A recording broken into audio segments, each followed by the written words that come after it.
Okay, welcome to Ngobrol with Strawberry Cake.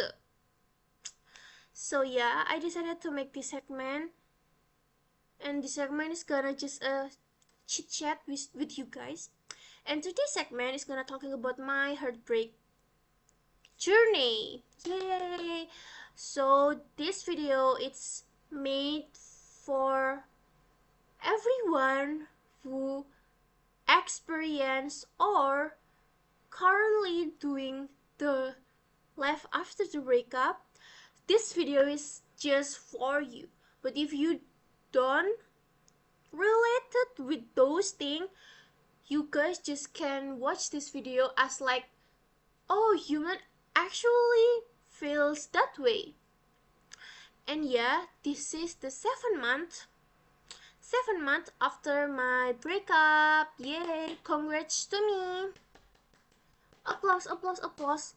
But sadly, this is also 7 month anniversary for my exes and his new girlfriend.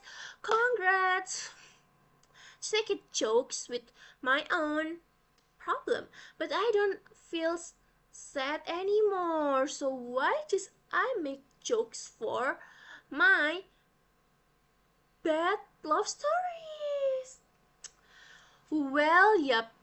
Jadi di sini I just gonna read my diary, what I write one weeks after the breakup, and 2 months after the breakup, and 1 month after the breakup. I wrote all my breakup journey in my diaries, and also I write in Medium. So you guys please check my Medium account. Probably I'm gonna put my account here, so please check because I gonna no, I actually gonna read my some of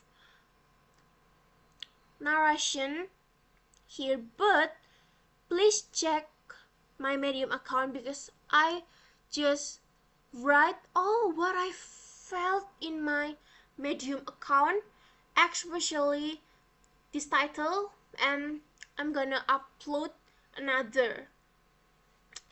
Well, this is gonna be kind of personal because di sini kan I felt like weeks after the breakup I just feel sad, just crying, and feel my heart is so painfully sick. But 2 weeks after the breakup I just find out that he dated another girl, so it's kind of be a bad blood kind of things. So yeah, aku akan bacakan apa yang aku rasakan a weeks after the breakup because it's kind of interesting, and I'm gonna read all. Aku akan bacakan semua, almost semua di sini.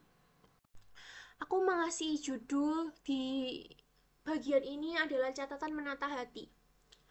Seminggu yang lalu hubunganku berakhir dengan just call my ex Mr. Him. It's kind of strange name, but I can imagine another nickname for my ex. Berakhir dengan Mr. Him. Iya, kita selesai. Jujur aku habiskan 1 minggu dengan menangis, menulis, menangis, merenung, merasa kosong, dan perasaan yang dapat dimengerti ketika seseorang pergi dari hidup kita, maka kehadiran dan lifestyle yang sebelumnya akan banyak berubah. Yang sulit dari perpisahan adalah gimana hidupmu harus berlanjut tanpa kehadirannya yang selama ini berada di sisimu. Kalau boleh jujur, aku kacau sekali, bahkan luka hatiku gak sekedar sakit secara mentally tapi juga secara physically. Sakit patah hatiku di tahun 2022 bisa dibilang patah hati karena unfinished business with him. But this one, patah hati gak soal kehilangan, tapi karena selama ini sudah terlanjur terbiasa sama kehadirannya. Aku menulis cukup banyak dan bahkan membuat versi audio visualnya. You guys can check one of my reels in IG. Tips yang aku lakukan hanya itu dan itu lagi. Menangis, merenung, menulis, tidur, main HP. Aku biarkan itu terjadi karena minggu awal dari patah hati sulit banget buat mengontrol kuasa akan diri sendiri. Aku make sure semua orang tahu aku dalam fase patah hati. Jadi mereka tahu aku belum siap buka hati untuk siapapun soal ini. Saat ini. One day I will heal me. Berpisah adalah fase yang harus aku lewati. Berpisah dengan seseorang gak mudah tapi bisa. Aku bisa.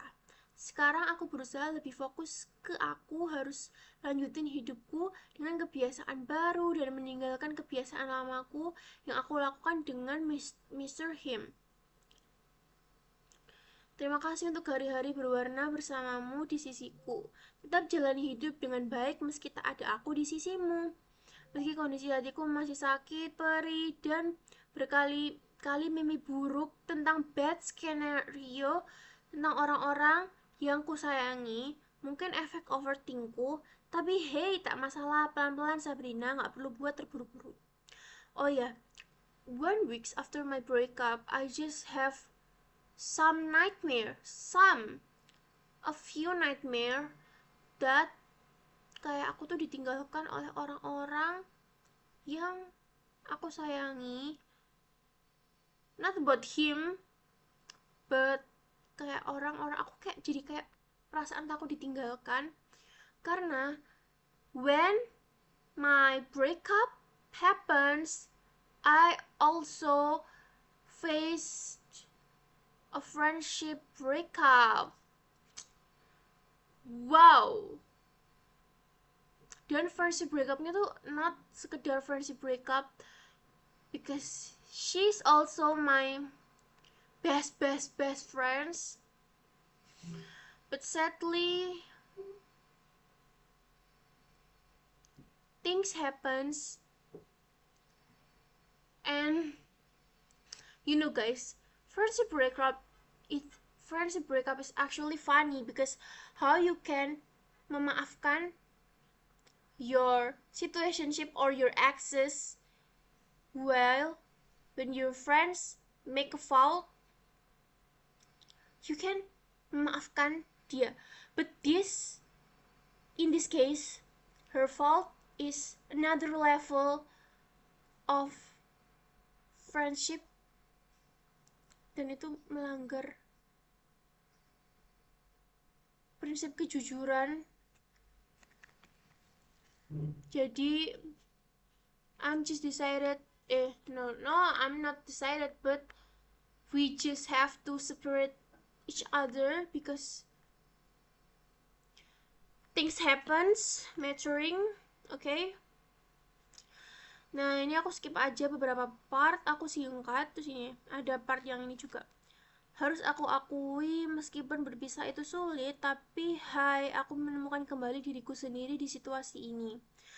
Aku kembali menulis, kembali melakukan hal yang dulunya sering kulakukan ketika waktuku tak tersita untuk orang lain. Aku senang, aku perlahan merasakan api-api masa mudaku untuk future life. Pada akhirnya, kita cuma punya diri sendiri. And ini ada salah satu chat yang aku dapatkan dari my best friend Tiffany. Semangat ya. Time flies and one day you will heal you, he will heal him. Dan ya, smile because it happens. Both of you happens. He fills you with memories, walau akhirnya you will have to close the album and move on. Salah, sekarang don't think about move on. Belajar terbiasa hidup dengan suasana baru. Do things that makes you happy. Don't force yourself to forget or erase the pain or him, embrace it. Be friends with the pain, so the pain won't be your lifelong enemy, nah. Be happy ya, nah. She said that.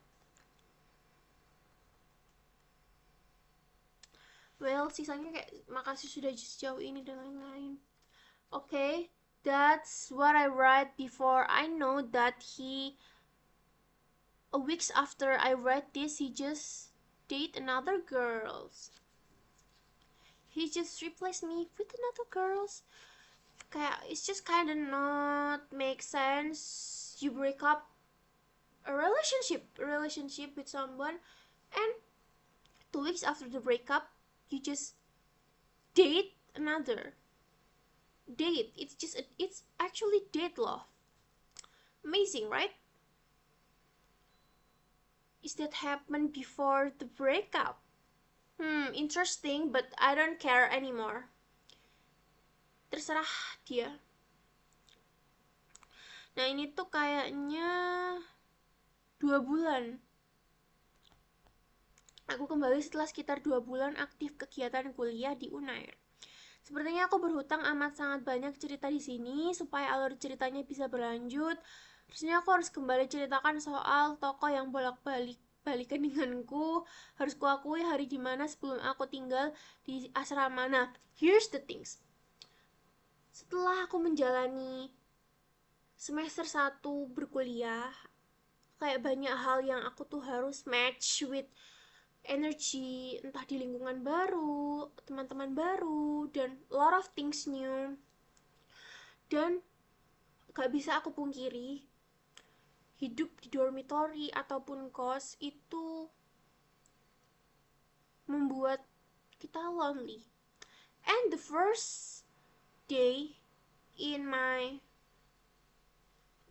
since first day lah aku tinggal in dormitory and something else, perasaan terbiasa dengan kehadiran seseorang ketika semuanya tuh jadi satu. Dan FYI semester 1 ku itu sangat-sangat sibuk, bahkan lebih dari semester 2. Harus aku akui semester 1 ku lebih sibuk dari semester 2 aku malah, karena di sana aku kayak banyak kegiatan banget, capek apa. Dan ini sih aku mengakui, dan ini kayaknya aku skip ya, gak semua bagian aku bacain karena panjang nanti videonya. Aku mengalami waktu-waktu burnout ketika kesibukan dan jadwalku jadi satu. Dan keberadaan Mr. Him tidak ada, aku jadi my own biggest tears version of me. Okay, so ini tuh ceritanya kayak I'm still with Mr.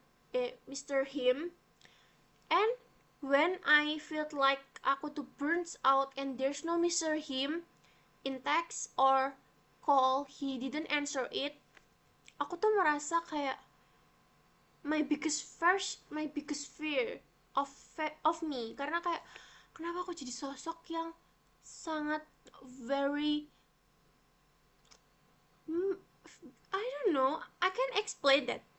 Ada momen dimana aku nangis di balkon lantai 6 dengan keras di jam 12 malam, dan menangis di video call with Mr. Him, begging for his love. Nah, hell nah. It is kayak the embarrassing part sih. Singkat cerita, kami jadi lebih banyak berantem karena semi LDR, and it's kinda hard. Waktu malam aku burn out, aku mandi dan tidur. Nah, di saat aku tuh bisa-bisanya ya ada 3 deadline tugas yang besoknya harus aku kumpulkan, tapi aku malah nangis in my balcony dormitory lantai 6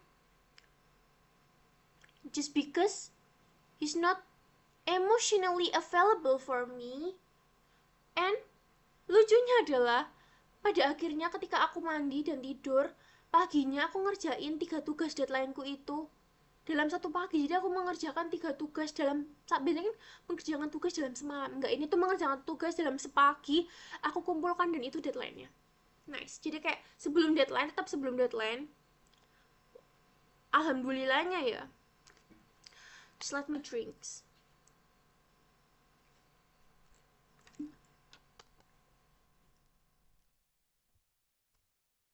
Gitu.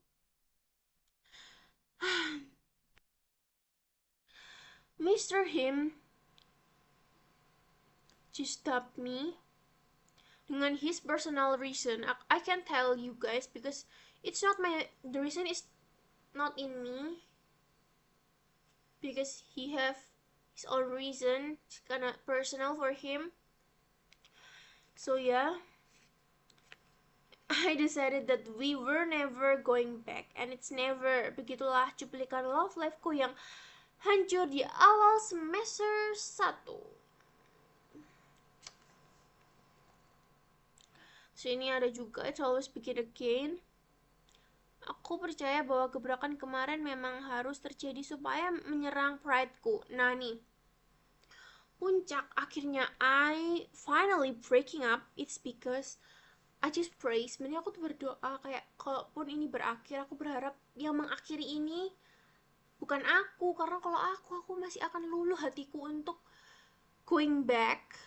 But because it's him and I have a very big pride, I'm never going back with him.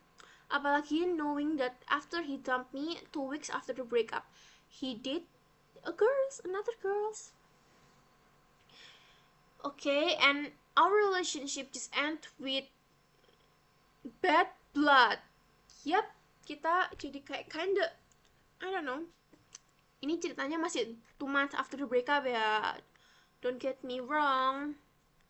Dan aku juga nulis di sini beberapa hal yang I'm grateful this happened. Pertama, Ocha itu temen kuliah ya, satu dormitory sama aku.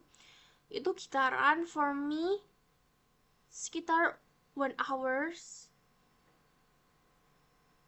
Dia gitaran akustis, pakai gitar akustiknya. Terus Ocha tuh always with me when I end up feel alone or lonely. Terus temen-temen magang BEM yang seru dan ngajak nongkrong, ngonten, itu kayak seru juga. Jadi aku kayak I have kayak kegiatan gitu loh, kesibukan. Aku jadi lupa gitu kesedihanku. Karena kan selama ini kesedihannya tuh kerasa banget kayak heavy heart. Tapi kalau kumpul-kumpul sama mereka aku lupa gitu, lupa banget. Jam tidurku jadi lebih teratur, ngerasa lega, lebih nyaman berkomunikasi sama Allah, terus lebih banyak me time, gak usah lagi moody gara-gara masalah. Itu sih. Dan one of my part adalah intinya adalah a weeks itu aku masih kayak sedih sih. And yang terpenting adalah kamu harus memvalidasi apa yang sedang kamu rasakan. Kalau kamu memang sedih, accept it gitu loh. Even he dump you or they dump you in the worst reason, you still have to looking for the things you grateful for, and ya udah validasi aja kalau emang itu terjadi. Jadi kalian ngerasa kayak kalian menghadapi perasaan yang sedang kalian alami, lalui. Itu sih kalau dari aku ya. Kalau kalian sedih, gak apa-apa, sedih aja. It doesn't mean kalau kalian sedih tuh berarti kan kalian emang, ya namanya kalian berarti emang sayang beneran gitu loh. Kalau emang kalian sedih, kalau nggak sedih ya berarti kayak kalian nggak sayang dong gitu. Jadi kayak kalian tuh udah jadi manusia yang tulus, dan ya udahlah, ikhlasin aja perasaan itu. Toh ada pembelajaran lain, dan if kayak someone itu left you, pasti ada kok kayak nganti 10 kali lipat better than people who leave you. Jadi kayak just find something you can grateful for. Even in my 2 months 3 months itu kayak aku masih sangat kerasa sedih ya, masih kerasa sangat sedih itu. Sometimes kayak aku nggak sedih setiap hari, tapi sometimes relapse itu nggak bisa dihilangkan, but it happens anyways.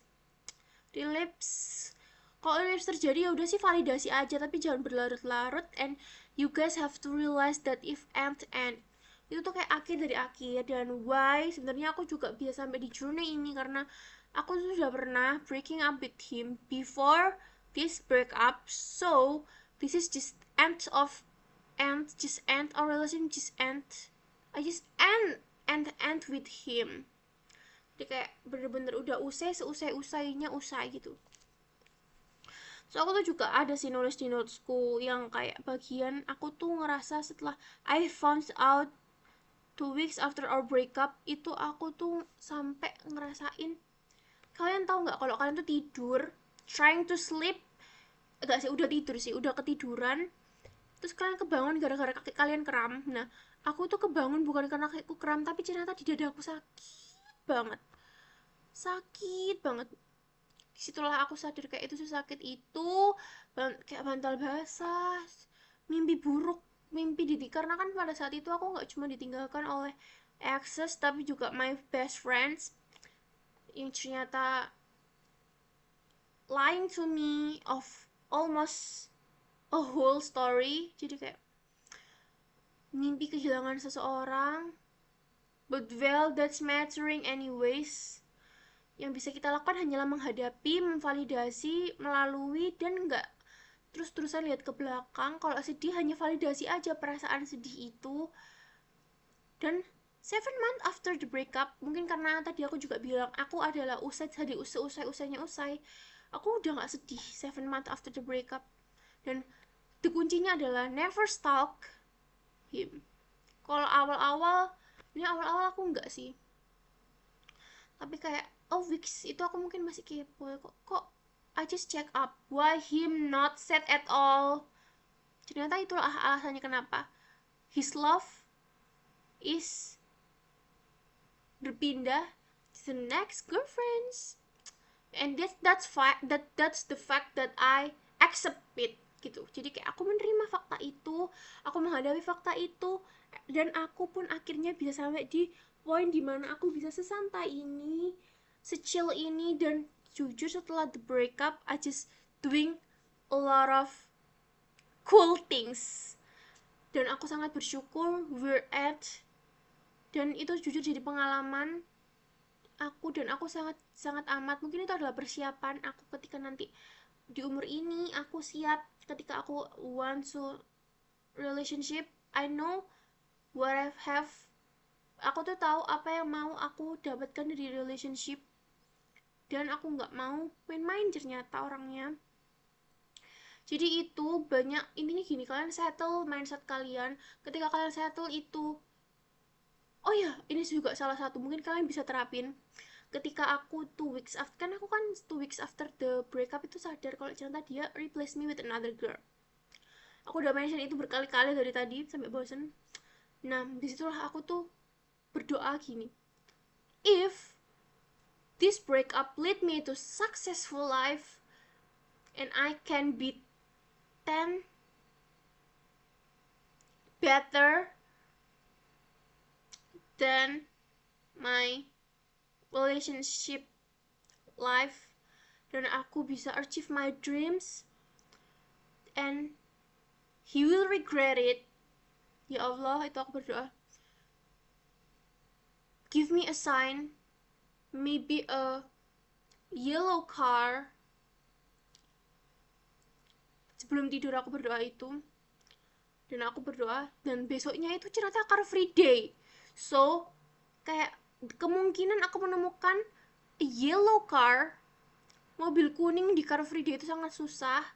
Terus kayak aku, masa nggak ada sih.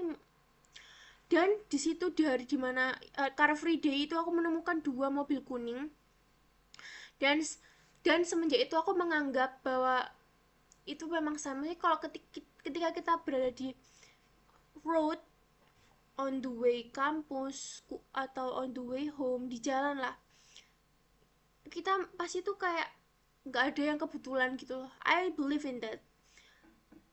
Jadi aku bisa kayak, please ya Allah kasih sign. Dan aku diberikan kesempatan untuk melihat, nggak cuman emang ada mobil kuning, tapi aku melihat emang ada loh, this is my sign dari doamu. Dari situlah juga memberikan aku semangat bahwasannya ternyata I deserve happiness, dan Allah aja kasih aku sign if I can get into this kind of heartbreak, so I'm gonna be a successful person in life. Dan ini akan jadi pembelajaran yang harus aku lesson learn gitu.